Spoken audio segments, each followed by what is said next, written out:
तो एक टर्म होती है ख्वाजा सिरा, एक टर्म होती है हिजड़ा, सही है।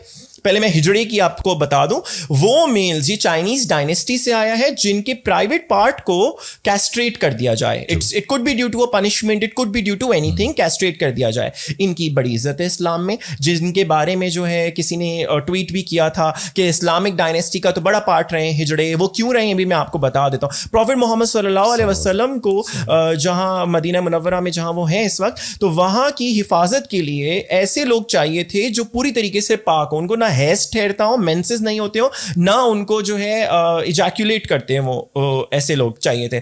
तो इनका इंतखाब किया गया। क्यों? क्योंकि ना ये मर्द की कैटेगरी में आते हैं, ना ये औरतों की कैटेगरी में आते हैं। इनके अंदर कोई शहवत नहीं होती, ये ढके छुपे होते हैं। और वो औरतों के हुजरे के काम, जो भारी भरकम काम होते हैं, जो औरतों से नहीं हो, तो इन लोगों को फिर वहां लगाया जाता है। इनको आगा कहते हैं respectably, and they have a huge respect in the Islamic society. ये बहुत मासूम होते हैं, बहुत अच्छे होते हैं, और ये बहुत ही ईमानदारी से, बहुत पाबंदी से, क्योंकि किसी चीज में मुलविस, इनके अंदर कोई शहवत नहीं है ना, किसी चीज में मुलविस नहीं है, कोई डर्ट नहीं है। तो ये अल्लाह के नबी अलैहिस्सलाम के हुजरे की आज भी सफाई करते थे। अभी रिसेंटली उनके आखिरी की डेथ हुई है। इस्लामिक जो आपका हरमैन शरीफैन का पेज है उस पर ये आया भी था जिनकी डेथ हुई है। तो ये बड़े ऑनरेबल है, इनको हम हिजड़े कहते हैं। नंबर 2, ख्वाजा सिरा।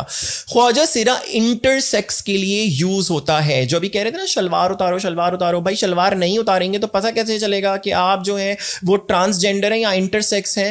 ख्वाजा सिरा इंटरसेक्स होते हैं। ट्रांसजेंडरिज्म हमारे यहाँ इस्लाम में नहीं है।